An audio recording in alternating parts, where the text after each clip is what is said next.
सबको जय मसीह की। कितने लोग खुश हैं? पक्का? चलो बाजू वाले को स्माइल दो फिर। और आपको आज एक ब्लेस्ड कन्फेशन करना है। आ,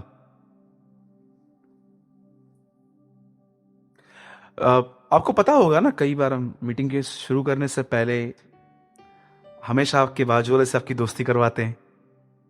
मैं आपको एक बात बताना चाहता हूं, अगर यीशु इस पुलपिट पे आए तो आपको क्या लगता है वो आपको क्या बोल सकता है अपने बाजू वाले को बोलने के लिए? मैं तो हंसाता हूं कई बार कि आपको, कि मुझे पता है यहां पर कुछ लोग लड़ झगड़ के आते ऐसे बैठे बैठे रहते हैं।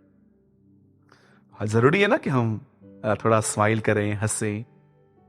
मुझे ये बिलीव है, अगर यीशु मसीह यहां पर आता तो आपको अपने बाजू वाले को एक वर्ड कहने के लिए कहता, और वो वर्ड है कि अपने बाजू वाले से कहो आप परमेश्वर का घर हो।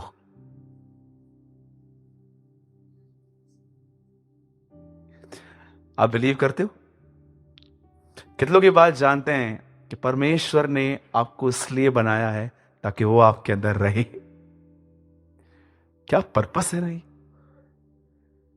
कई लोगों से मैं पूछता हूं, भाई मुझे बताओ तो परमेश्वर ने हमें क्यों बनाया है?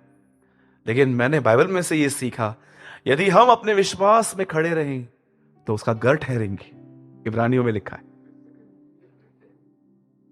ये लिखा है, बाइबल के अंदर लिखा है। लेकिन प्रॉब्लम ये है, आज लोग उसको अपने अंदर रहने नहीं देना चाहते। जानते हो क्यों? क्योंकि जब परमेश्वर किसी के अंदर रहता है ना, तो वो जरूर इंटरफेयर करता है उन बातों के विरुद्ध जो गलत है। Do you know? लेकिन अगर आप मुझे बताइए, अगर दो लोग एक मन नहीं है, कब तक साथ में चलेंगे वो? कब तक? एक दिन तो टूटेगा, सब खत्म हो जाएगा। या तो ऐसा होगा कि रहेंगे भी लेकिन खोखलेपन में। होता है ना आजकल, बहुत सारी शादियां जो टूटने के कगार पर हैं वो टूटती नहीं है, सिर्फ बच्चों की वजह से वो रहते हैं आपस में। तलाक तो बहुत समय पहले ही हो चुका था, लेकिन अब जानते हैं क्यों रह रहे हैं? सिर्फ बच्चों की वजह से। सच कहता हूं मैं आपको, बहुत सारे संबंध खत्म हो चुके, सिर्फ बच्चों की वजह से वो रहते हैं कि अगर मैं अलग हो गई तो मेरे बच्चे को कौन देखेगा, या तो बाप बोलता है बच्चा मेरे को देखे जा। मैं आपको सच कहता हूं, जब दो लोग एक मन नहीं है, बाइबल बताती है वो कब तक चलेंगे। कभी आपने इस बारे में सोचा? यशाया और यर्मिया एक ही जगह पे मिनिस्ट्री करते थे, लेकिन वो कभी एक साथ नहीं करते थे। यर्मिया नॉर्थ साइड करता था, यशाया ईस्ट साइड में मिनिस्ट्री करता था, लेकिन कभी ये एक दूसरे से मिलते नहीं थे। लेकिन क्यों यीशु ने जब अपने चेलों को भेजा तो दो दो करके भेजा, 2 by 2। आपको क्या लगता है दो दो करके भेजने का मतलब क्या है? सिंपल, फेलोशिप, एक मन होना, संगति होना। तो मैं आपको बताना चाहता हूं, जब परमेश्वर, इससे पहले कि मैं एक बहुत ही सिंपल वर्ड में आऊं, मैं आपको थोड़ा एक रहस्य बताता हूं, आप थोड़ा समझो। जब प्रभु प्रभु ने मनुष्य को बनाया, इंसान बनाया प्रभु ने, छठवें दिन प्रभु ने उसे जब बनाया, लोग कहते हैं परमेश्वर ने मनुष्य को बनाया, मैं कहता हूं नहीं, परमेश्वर ने अपना घर बनाया एक्चुअली। और जब प्रभु ने उसको बनाया, आप जानते हैं एवरी शाम को ठंडे समय में प्रभु उनसे मिलने आता था। लेकिन आप में से कितने लोगों ने ऑब्जर्व किया, डेविल ने अदन की वाटिका में 2 काम किए, एक नहीं। पहला, आदम को प्रभु से अलग करवाया, दूसरा उसकी पत्नी से अलग करवाया। और आपको पता है, जैसे वो अलग हुए परमेश्वर से, उनके अंदर एक चीज आ गई, ब्लेम करने की। आपको पता है जब आप किसी पे दोष लगाते हो, ये इंडिकेशन है कि आपका ऑलरेडी प्रभु के साथ संबंध टूट चुका है। जब आप किस पे उंगली उठाते हो ना, इसकी वजह से हुआ है, इसकी वजह से हुआ है। आप देखो, कनेक्शन टूटने के बाद, संबंध टूटने के बाद पहली चीज आदम ने क्या कही? इसने मुझे फल खिलाया था। आपको पता है जब आप लोगों से बुरा व्यवहार करते हो ना, उनके लिए गंदी बातें करते हो, यहां वहां जो भी आजकल है, जब भी आप इंसान के विरुद्ध बात करते हैं ना, ये चिन्ह है कि आपका परमेश्वर के साथ संबंध पहले से ही टूट चुका है। और इस ये दिखाई दे रहा है अब। ट्रस्ट मी, ऐसा हो सकता है कि आप एक स्ट्रिक्ट फादर हैं और आप अपने बच्चे को आपके सामने बियर पीना और ड्रिंक करना अलाउ कर सकते हैं? नहीं कर सकते। आप उसको झापड़ मारेंगे, रख इधर, क्या कर रहा है, कुछ खा बैठ। क्या आपको लगता है कि परमेश्वर के साथ कोई कनेक्ट है और जो उसको करना है प्रभु उसको करने दे सकता है? मैं नहीं कहता हूं कि प्रभु उसकी विल को कंट्रोल करेगा, पर एटलीस्ट प्रभु उसको लाइट देगा, मत कर भाई, गलत है ये। आप जानते हैं जब प्रभु ने इंसान को बनाया छठवें दिन, और उसके बाद बाइबल बताती है परमेश्वर ने आदम को निकाल दिया। पर आप में से कितने लोगों ने यह बात ऑब्जर्व की है कि इससे पहले कि प्रभु आदम को निकाले, एक्चुअली उससे पहले आदम ने प्रभु को निकाल दिया? ओके ठीक है, अब प्रभु बेघर हो गया। बोलो प्रभु बेघर हो गया, बोलिए ना। सृष्टि उसका घर नहीं है, उसके लोग उसका घर है। कलीसिया दीवार नहीं है, कलीसिया उसके लोग हैं। याद रखिएगा इस बात को। यूहन्ना बपतिस्मादाता प्रचार करते हैं, अगर तुमने मन नहीं फिराया तो परमेश्वर पत्थरों से अपनी संतान उत्पन्न करेगा। पत्थर बेजान चीज है। और कितने लोगों ने पतरस में यह बात पढ़ी है, हम परमेश्वर के जीवित पत्थर हैं, we are the living stones of God. ये पत्थरों में जान कैसे आ गई? लिविंग स्टोन्स लिखा है। आपको पता है यूहन्ना बपतिस्मादाता उन पत्थरों की बात नहीं कर रहा था जो सामने पड़े थे। बाइबल पत्थरों के लिए बहुत कुछ बताती है। याकूब ने क्या किया? पत्थर का तकिया बनाया, उसके ऊपर ऑयल डाला था उसने। उसके बाद देखिए दाऊद ने गोलियत को पत्थर से मारा था।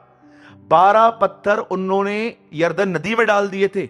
उसके बाद आप पढ़ो, शैतान आके कहता है पत्थर को रोटी बना, और लास्ट में पतरस में लिखा गया है तुम उसके जीवित पत्थर हो।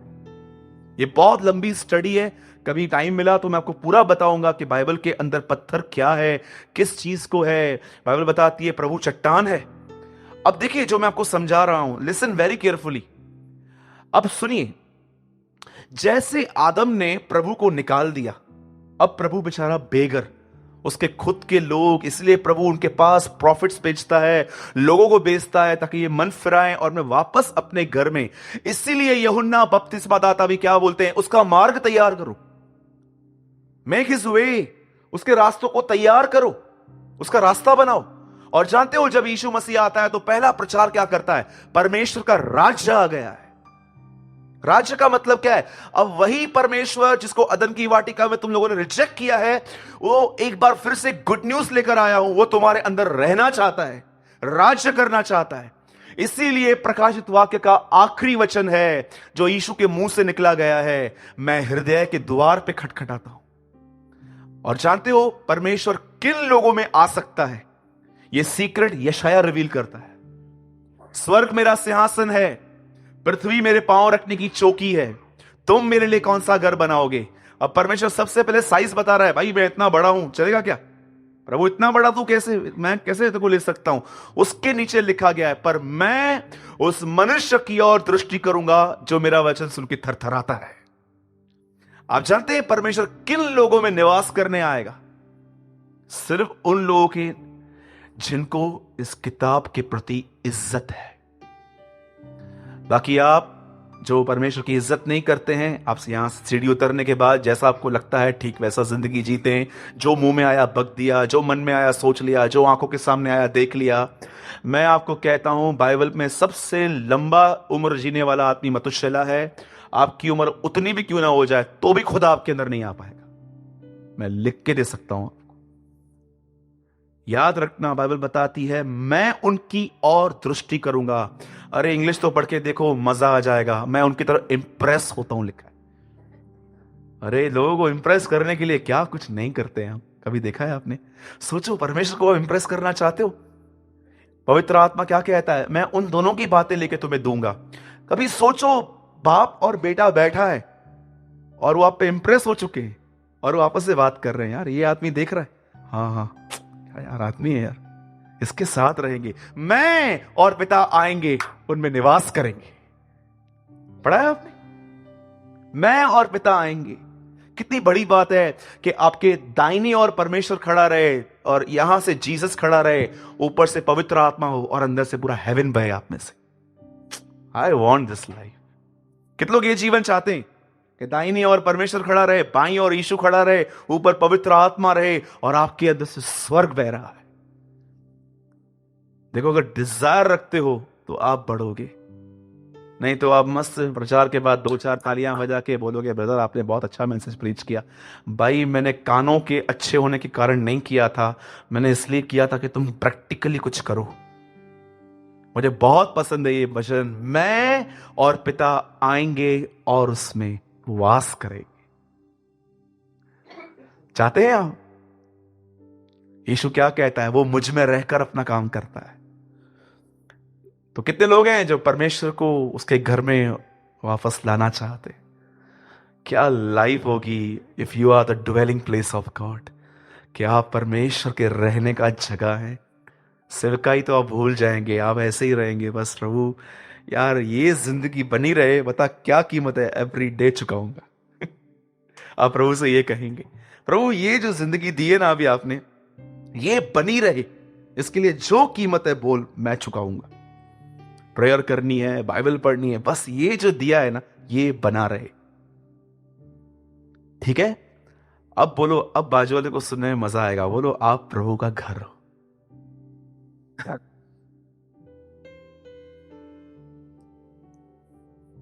राइट? आप जानते हैं इब्रानियों में एक बहुत अच्छी बात लिखी है, यदि आज तुम उसका शब्द सुनो तो। आप जानते हैं जब आप यहां पर आएंगे और आप बेहतरीन बातें सुनेंगे, और अगर आप कुछ प्रैक्टिकल नहीं करेंगे ना घर जाके, मैं आपको सच कहता हूं आपका हृदय और कठोर हो जाएगा। सच्ची कहता हूं,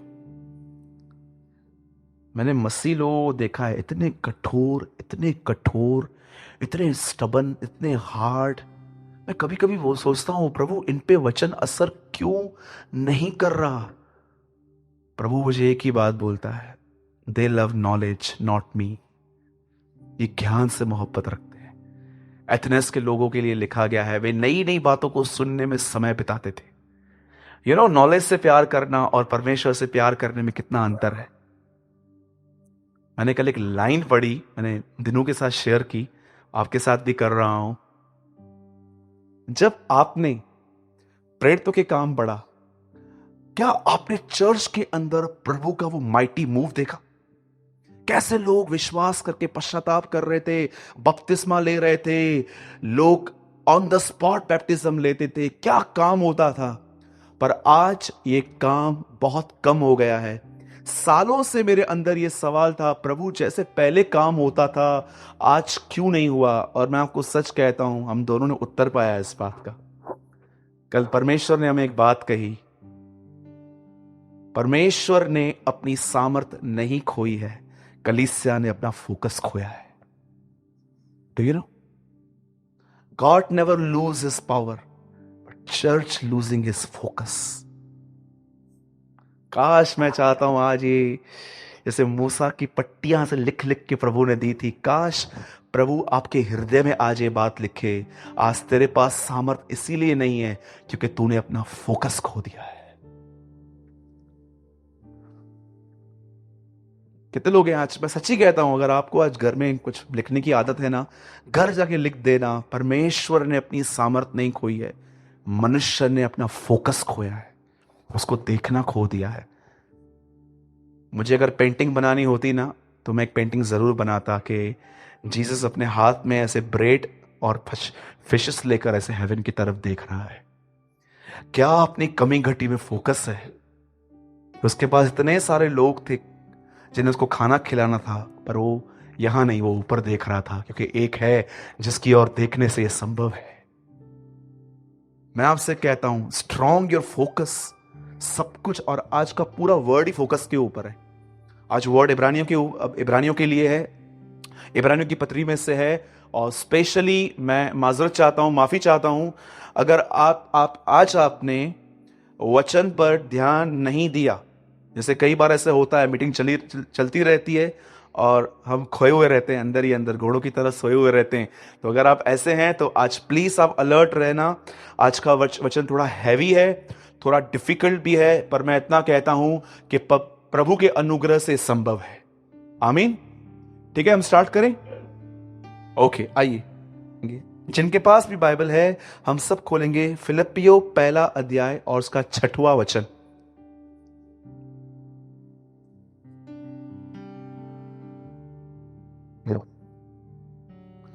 आप में से कितने लोग ये बात जानते हैं आपके अंदर एक संसार है?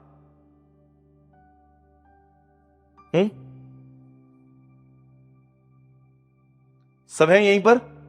जितने लोग हैं बोलेंगे जय मसीह की। हाँ, तो 3-4 लोग नहीं है भाई, तुम भी आ जाओ। जितने लोग यहां पर हैं बोलेंगे जय मसीह की। ओके, आप में से कितने लोग ये बात जानते हैं आपके अंदर एक दुनिया है? कितने लोगों ने मैसेज ट्रांसलेशन पढ़ा है? ये एक बाइबल है जिसका नाम है मैसेज ट्रांसलेशन। हिंदी में ऐसा लिखा गया है, धन्य है वे जो मन के शुद्ध हैं क्योंकि वे परमेश्वर को देखेंगे। इंग्लिश में लिखा गया है, blessed are the pure in heart, they shall see God. Okay, पर आपको पता है एक वर्जन में क्या लिखा गया है? वहां पर ऐसा लिखा गया है, धन्य है वे जो अंदर से शुद्ध हैं, अंदर से शुद्ध होने की वजह से वे बाहर के संसार में खुदा को देख पाएंगे। आज मैं विशेष उन लोगों के लिए बात करना चाहता हूं जिन्हें इस बारे में ज्ञात नहीं है कि आपके अंदर एक दुनिया है जिसे कहते हैं विचारों की जिंदगी, और परमेश्वर 24 आवर्स वहां पर आपके अंदर कुछ करने की कोशिश करता है, बहुत कुछ। वो बहुत बार आपका वहां पर खतना करने की कोशिश करता है। बाइबल बताती है खतना तो वह है जो मन में है। एक रोमियो में एक वचन लिखा गया है, खतना वह नहीं है जो लेख का है। पुराने नियम में इब्राहिम का वंश का जो खतना होता था वो शरीर में होता था, लेकिन क्या लिखा है अब खतना वह है जो मन में है। हर बार परमेश्वर आपके अंदर, जैसे पुराने नियम में एक्स्ट्रा चमड़ी काट दी जाती थी, वैसे ही अब परमेश्वर नए नियम के अंदर अपने कलीसिया में बैठे हुए लोगों के अंदर जो भी एक्स्ट्रा चीजें हैं जो डेविल की तरफ से हैं, आदम की तरफ से हैं, वो उन्हें काटने की कोशिश करता है। और अब आप बताइए, जब कोई काटेगा तो तकलीफ तो होगी, राइट? इसलिए पतरस कहता है हम सिर्फ आशीषों के लिए नहीं, पर हम इसलिए भी बुलाए गए हैं ताकि उसके नाम के कारण थोड़ा दुख भी उठाए। ठीक है, आइए मेरे साथ कोई पढ़िए 1 अध्याय उसका 6वां वचन। मुझे इस बात का भरोसा है मुझे इस बात का भरोसा है कि मुझे प्रभु एक BMW कार लेके ही देगा, है ना? मैं मीटिंग में गया था एक बार, एक आदमी ऐसे कन्फेशन कर रहा था, बोलो मुझे BMW कार मिलेगी। एक लड़के ने बोला यस, ब्लैक मिलेगी। लस्ट कन्फेशन, एक तो लस्ट है और लस्ट कन्फेशन कर रहे थे लोग वहां पर खड़े होकर। फिर उसने बोला बोलो प्रभु मेरे को 2 BHK से निकाल के 4 BHK में मिलेगा। उसने बोला यस, अंधेरी में मिलेगा। कितने लोगों ने देखा है अपनी लस्ट को लोग कन्फेस करवाते हैं आजकल। फिर उसने बोला प्रभु बोल से बोलो मेरे को अच्छी बीवी मिलेगी। उसने बोला यस, ऐश्वर्या राय मिलेगी। अरे उन्हें थी भैया शादी, उन्हें भी खपई ना भी। डू यू नो आजकल के लोग कन्फेशंस क्या क्या है? देखो पौलुस का भरोसा कहां था और हमारे भरोसे कहां पर हैं आजकल। वो क्या बोलता है, सुनिए, बता, जोर से पढ़िए फिर से। मुझे इस बात का भरोसा है, बोलो भरोसा है। अब देखो इस प्रभु के दास के अंदर किस चीज का भरोसा है? हाँ, कि जिसने तुम में अच्छा काम आरंभ किया है, बोलो तुम में, बोलो in me, you abide in me, in Christ.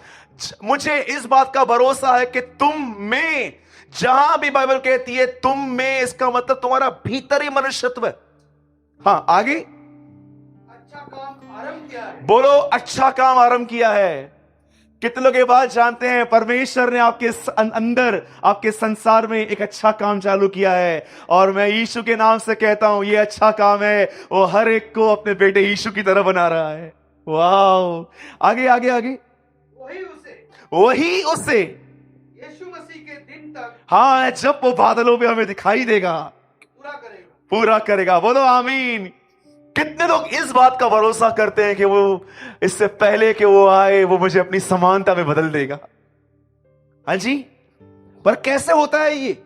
सुनने में तो बहुत अच्छा लगता है, तालियां बजाई जाती है मैं जब बाहर जाता हूं इन वचनों के ऊपर, पर ये प्रैक्टिकल कैसा होता है मैं आपको बताना चाहता हूं। जितना सुनने में आपको मजा आ रहा है ना, जब परमेश्वर करेगा ना उतना पेनफुल भी होगा।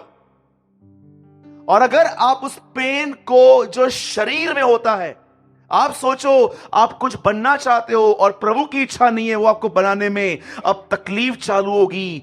पतरस कहता है जिसने ये शरीर में दुख उठाया वह पाप से छूट गया। अब मैं स्टार्ट कर रहा हूं और आप देखो परमेश्वर कैसे आपके अंदर ये काम करता है कि वो डे बाय डे आपके अंदर वो पूरा खतना करके आपको अपने बेटे यीशु की तरह बनाता है। लिसन, इब्रानियों 11 अध्याय में एक आदमी के विषय में लिखा गया है। आप खोलिए मत, आपसे सुनते जाइए। इस आदमी का नाम हाबिल था। बाइबल इसके विषय में ऐसा बताती है कि उसने विश्वास से बलिदान दिया था। विश्वास से बलिदान समझते? जब केन बलिदान लेने के लिए गया तो वो ऐसे ही लेकर चला आया, लेकिन जब हाबिल गया ना तो हाबिल ने क्या देखा कि सबसे अच्छी भेड़ कौन सी है, उसने वो ली और उसको दी, क्योंकि उसे विश्वास था कि प्रभु को सबसे बेहतर देने की जरूरत है। हाबिल हमारी तरह नहीं था 11:30 बजे उठ के प्रभु के साथ बैठेगा, या तो सारा काम करने के बाद बचा हुआ समय प्रभु को देगा। वो जानता था कि खुदा को सबसे बेस्ट मिलना चाहिए। कितने लोगों ने दाऊद का यह वचन पढ़ा है, जो चीज मूल्यवान नहीं है वो मैं अपने परमेश्वर को कभी नहीं दूंगा। इसका मतलब दी बेस्ट दूंगा। आप जानते हैं पहले वहां पर लिखा है विश्वास से हाबिल। अब दूसरी चीज, हाबिल के बाद उसके बाद एक और आदमी का विश्वास आया है, उसका नाम नोहा था। लिखा है नोहा ने उन बातों की चेतावनी पाई जो बातें दिखाई नहीं देती थी। आपको पता है सृष्टि बनने के बाद कई साल तक बारिश नहीं हुई थी, तो खेती कैसे होती थी? ओस से। आज भी आप देखो ठंडियों में आप सवेरे उठ के लोहे की चीजों को टच करो, वो गीली होती हैं, ओस होती है वहां पर। पूरी धरती ऐसे सिंचती थी। आपको पता है कभी बारिश नहीं हुई थी, लेकिन नोहा के लिए कितना डिफिकल्ट था ये जानना कि यार एक दिन बारिश आएगी, पानी आएगा, झरोखे निकल आएंगे। सोचो उस टाइम पे कितना डिफिकल्ट था। आज भी आप देखो कई लोग पतरस क्या कहता है, वो तुम्हारे साथ मजाक करेंगे कि उसके आने की प्रतिज्ञा कहां गई। आज भी आप देखो कई लोगों को, मैं आपको सच कहता हूं, मैंने कई लोगों को बोला है यीशु मसीह आने वाला है, वो मजाक उड़ाते। लिखा है ना पतरस में, अंतिम समय में तुम्हारा ठट्ठा करने वाले लोग आएंगे और कहेंगे कहां गया तुम्हारा वो। अंडरस्टैंड? उसके बाद एक और आदमी का फेथ आता है, इसका नाम इब्राहिम था। आप देखो इब्राहिम का ऐसा लिखा है, उसने परमेश्वर जो प्रतिज्ञा करता है उसको सच्चा माना। उसके बाद एक और आदमी का विश्वास आता है, उसका नाम है मूसा। उसके बाद आप पढ़ो एक और आदमी का फेथ वहां पर लिखा गया है आगे पीछे, याकूब का। इस पूरे 11 अध्याय के अंदर आप पढ़ो, पहला विश्वास समय परमेश्वर का है, विश्वास ही से प्रभु ने यह कहा और वो हो गया। और जानते हो इसमें लास्ट जो फेथ है वो लगभग दानियल का फेथ है। हर आदमी के फेथ को जो पुराने नियम में था वो एक्सप्लेन करने के बाद अब मैं टाइम पे आता हूं, अब मैं उस पॉइंट पे आता हूं जिसको ट्रूली आपको समझना है आज। अब देखिए, सब यहां देखिए, इब्राहिम ने विश्वास किया, क्या मिला? जोर से बोलिए ना, बेटा मिला। हाबिल ने विश्वास किया, क्या मिला? ऊपर से आग गिरी। इसहाक ने बिलीव किया, क्या मिला? बंजर जमीन में जोता बोया और ब्लेसिंग मिली। मूसा ने विश्वास किया, लाल समुंदर 2 भाग हुआ। यहोशू ने बिलीव किया, शहरियों की येर बना टूट गई। दानियल ने विश्वास किया, सिंहों के मुंह। हर आदमी का विश्वास उनके बाहर कुछ कर रहा था, पर आप जानते हो जैसे 11 अध्याय पूरा होता है वहां पर एक चीज लिखी गई है, अब परमेश्वर ने तुम्हें उससे उत्तम वस्तु दी है। और जानते हो उस उत्तम वस्तु में पहली चीज क्या लिखी है? आओ यीशु की तरफ देखें, लुक अनटू जीसस। अब आप मुझे बताइए, इस पूरे पैराग्राफ में हर आदमी के साथ एक मिरेकल लिखा था। अब यहां पर यह लिखना चाहिए ना, आओ हम यीशु को देखें, जिसे पानी को दाखरस बना दिया, जिसे लाजर को जिंदा कर दिया, जिसे तूफान को शांत कर दिया, जिसने नाइन नमक नगर में एक स्त्री के बच्चे को जिंदा किया। वहां पर एक भी चमत्कार मेंशन नहीं है। जानते हो वहां पर क्या लिखा है? आओ यीशु की तरफ देखें। क्या देखूं? देखो उसने पापियों का कितना विरोध सह लिया। क्यों नई वाचा के अंदर यीशु के चमत्कारों की कोई जिक्र नहीं आया, लेकिन उसके बर्दाश्त करने की शक्ति के विषय में कुछ बताया गया? मेरे भाइयों और बहनों, आज हमें चमत्कारों से ज्यादा लोगों को बर्दाश्त करने की शक्ति चाहिए। आप शायद आप इस बात को समझ सको, आज शादियां टूटने का कारण क्या है? बर्दाश्त करने की शक्ति। आज रिलेशनशिप खराब करने का जो रीजन है वो क्या है? बर्दाश्त करने की शक्ति। आपको पता है वहां पर ऐसा लिखा गया है, आओ हम यीशु को देखें। क्या देखूं? कि उसने लाजर को जिलाया, उसने बीमारों को चंगा किया। आपको पता है, मैं आपको अमेज करने के लिए एक बात कह रहा हूं, यीशु का कोई भी चेला कहां पर भी इस विषय में नहीं बताता कि उसकी सेवकाई कैसे थी। आप रोमियो से लेके प्रकाशित वाक्य तक सारे चैप्टर पढ़ो, मुझे एक जगह बताओ कि उसका कोई भी चेला उसकी सेवकाई के लिए कुछ लिखता हो। क्या आपने पतरस में कभी ऐसा पढ़ा? पतरस ऐसा कहता है, मैं बूढ़ा पतरस तुम्हें बताता हूं, एक दिन यीशु मसीह मेरी सांस को चंगा करने के लिए घर आया था। He never mention. जानते हो, हर व्यक्ति उसके चरित्र के विषय में लिखता है, और यहां पर एक उसका चरित्र लिखा गया है, और वहां पर लिखा गया है, उसके पास सहने की शक्ति को देखो। साधु सुंदर सिंह, लुधियाना से 15 किलोमीटर दूर एक गांव है रामपुर, वहां के रहने वाले थे। एक व्यक्ति ने साधु सुंदर सिंह के लिए ऐसा लिखा, उसके अंदर सहने का समुंदर था, इतना वो बर्दाश्त करता था। मैं आज आपसे पूछना चाहता हूं मेरे भाइयों और बहनों, सच बताइए, जब प्रॉब्लम की हीट आपको टच करती है, पतरस कहता है ना, तुम्हारा विश्वास आग में तपाया जाएगा सोने की तरह। जब सोना मट्टी से निकलता है ना, ऊपर की मट्टी डिटर्जेंट और सोप से साफ होती है, लेकिन जो उसके अंदर मट्टी है ना, वो सिर्फ आग से निकलती है। याद रखिएगा, ये तो हमें पापों की क्षमा तो मिल गई, हम प्रभु में आ गए, हमने बपतिस्मा लिया है, पर उस अंदर की मैल जिसके लिए यीशु ने कहा भीतर की वस्तुओं को दान करो तो तुम्हारे लिए सब शुद्ध हो जाएगा, वो कैसे निकलेगी? कभी आपने इस बारे में सोचा है क्यों कई बार आपके सहने की शक्ति टूट जाती है और आप फट पड़ते हो और आप झगड़े, लड़ाइयां, कहासुनी सब स्टार्ट करते हो? जानते हो क्यों? क्योंकि आपने ये सीक्रेट नहीं जाना है कि उसको देखने का मतलब क्या होता है। हर पूरा 11 अध्याय प्रीच करने के बाद वो कहता है, देखो दानियल के पास, सेओं के पास कैसे प्रभु आया, देखो इब्राहिम को कैसे बच्चा मिला, देखो लाल समुद्र कैसे भाग हुआ। लेकिन कितनी अजीब बात है कि जब वो यीशु की तरफ फिरता है तो वो ये नहीं कहता है कि देखो यीशु के साथ क्या क्या हुआ, वो उसको कहता है, आओ मैं तुम्हें एक सीक्रेट बताता हूं गॉडलीनेस का, उसको देखो उसने कितना विरोध सह लिया। और जानते नीचे क्या लिखा गया है? ताकि तुम निराश होकर साहस न छोड़ो।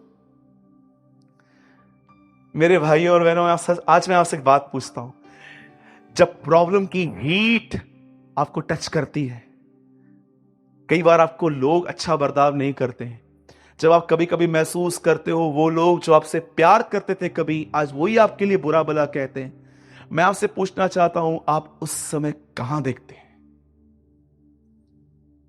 Tell me. हाँ, आइए मैं आपसे एक सवाल पूछ रहा हूं, आप उस समय कहां देखते?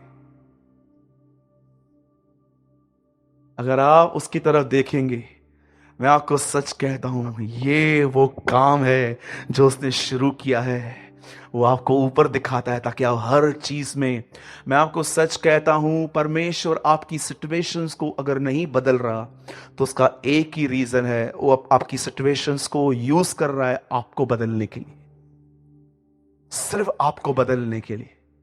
मैं आपको सच कहता हूं, मैंने अपने लाइफ में कभी आज तक ये प्रेयर नहीं की है कि इसको चेंज कर, इसको चेंज कर, इसको चेंज कर। मैं आपको सच कहता हूं, मैंने कभी ये दुआएं नहीं की हैं कि हालातों को बदल, परिस्थितियों को बदल। मैं हमेशा प्रभु से एक बात कहता हूं, प्रभु तेरे को जिसको चाहिए बदल, जिसको चाहिए मत बदल, सिर्फ एक काम कर, मुझे इसमें रहकर तेरी ओर देखना सिखा। मेरे भाइयों और बहनों, बाइबल कहां भी नहीं कहती है कंफर्ट जोन में जाने के लिए प्रेयर करो। तुम्हारा कंफर्ट जोन सिर्फ जीसस है। बाइबल बताती है वहां पर रहकर एक विक्टोरियस लाइफ जियो। मैं आपसे पूछना चाहता हूं, वेयर इज योर फोकस? आज सोच रहा हूं मैं 1 मिनट के लिए माइक बंद कर दूं ताकि आपकी ये मीटिंग आपको हमेशा याद रहे कि भाई ने इस मीटिंग में 1 मिनट माइक बंद रखा था। सिर्फ आपको मैं 1 मिनट दूं और आप इस बारे में सोचो कि आप कहां देखते हो। जब आप देखते हो कि प्रॉब्लम, सिचुएशन, लोगों के नेगेटिव वर्ड्स, लोगों के नेगेटिव कमेंट्स, सब बातें आपके माइंड को घेरती हैं, उस समय आप कहां देखते हो?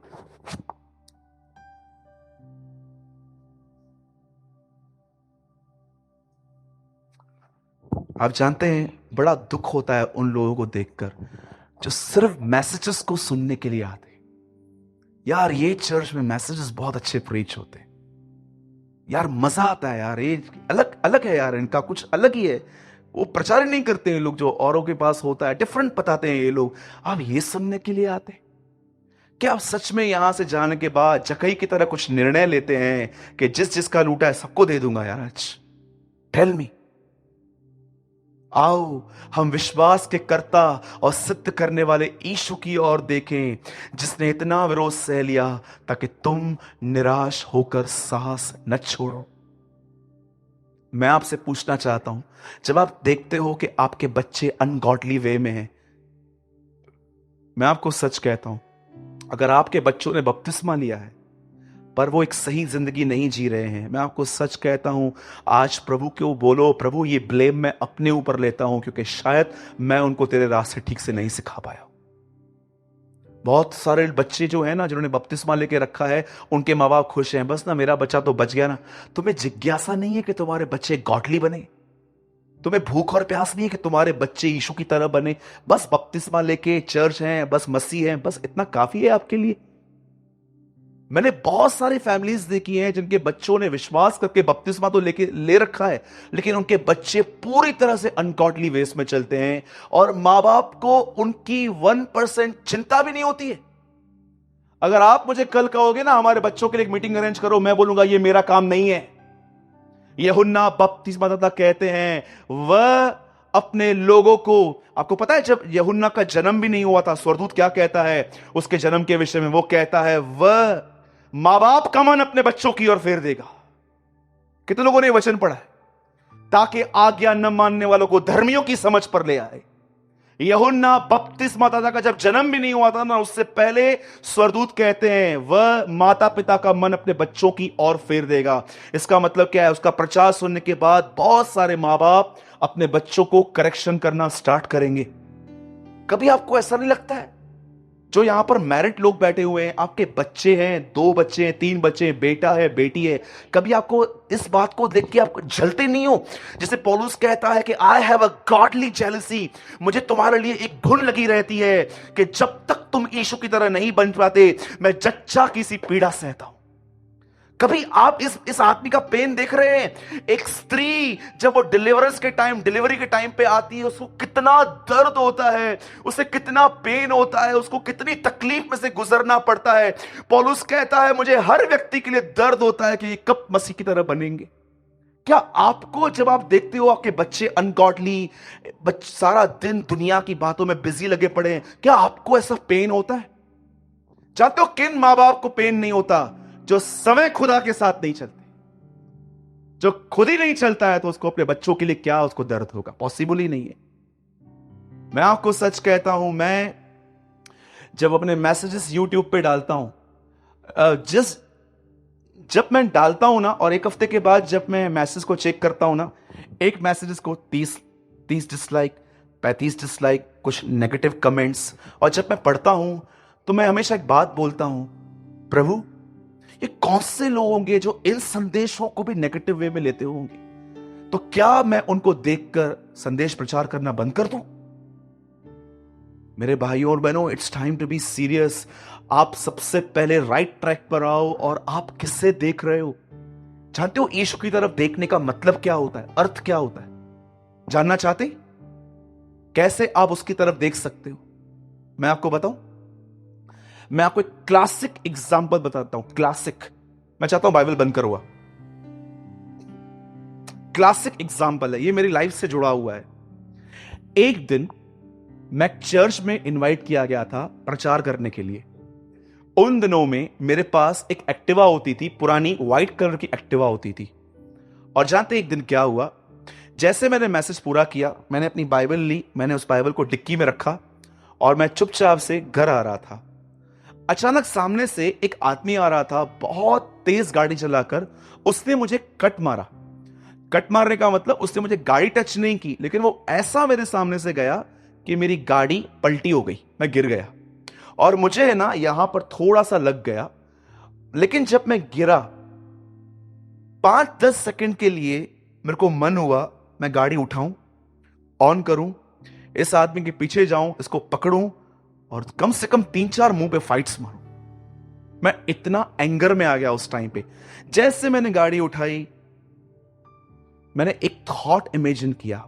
एक थॉट, लिसन, मैंने एक बात सोची, अगर यीशु भी इस गाड़ी पे मेरे साथ बैठता और हम दोनों साथ में गिरते, तो मुझे बताओ यीशु मुझे क्या कहता? तीनों कम जानते हैं यीशु मुझे क्या कहता? मुझे नहीं पता है आप में से कितनी बार ये यीशु तो नहीं है ना, जैसे भी मैं बता रहा हूं।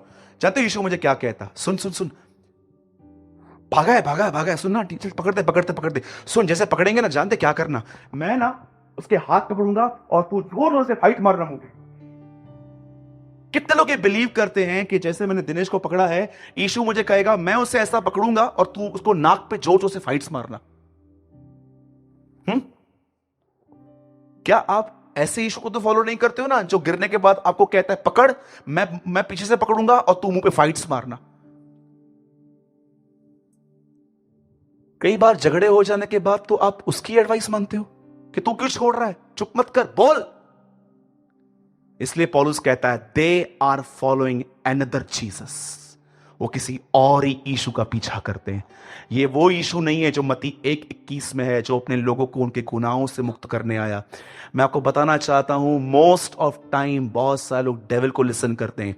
जानते हो, अगर तुम सच में यीशु का सुनना चाहते हो, उसको देखना चाहते हो, आप हर सिचुएशन में ये देखोगे कि प्रभु का इसमें क्या ओपिनियन है।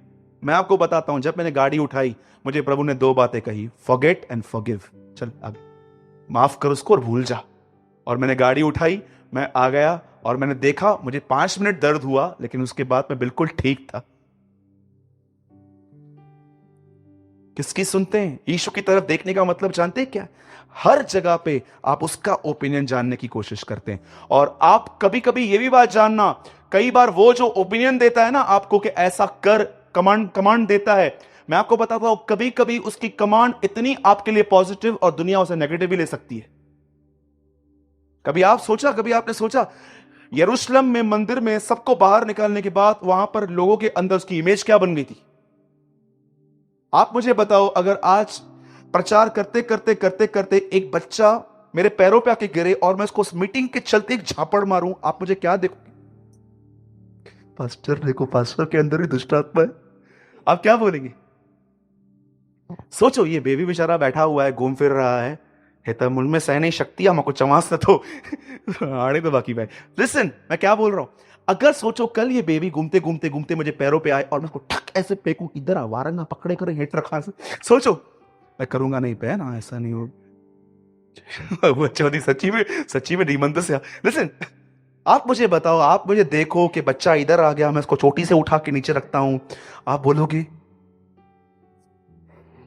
आप दूसरों को देखोगे और जानते हो आप नीचे जाते जाते क्या बोलोगे? मैं सच्ची बोलता हूं, सूरज भाई को ना बड़े प्रभु के दासों से बचना चाहिए। किसी ने हाथ रख लिया ना, 10-15 दुष्ट आत्मा तो उसके अंदर से निकल आएंगे। कभी आपने सोचा जब उसने सबको बाहर निकाला, उसकी इमेज क्या बन गई?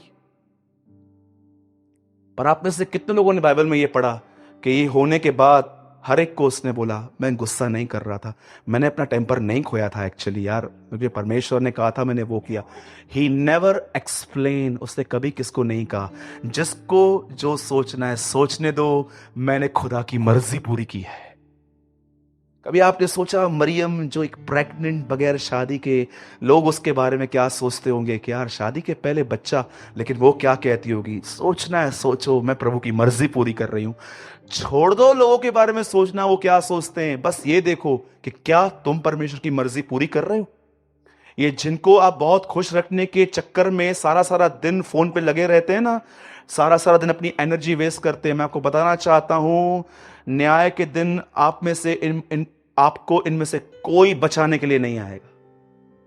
बाइबल बताती है उनके काम उनके साथ हो लेंगे। रेवलेशन। बोलो यीशु मसीह की। ज्यादा हो गया राज। ठीक है, अब बोलो अपने बाजू वाले को लास्ट लाइन, और उनको बोलो, बोलो यीशु को देखने से सहने की शक्ति मिलती है।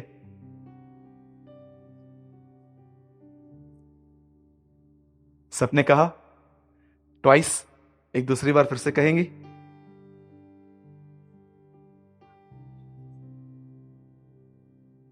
और मेरे को देखने से जो शक्ति है वो भी चली जाएगी। ओके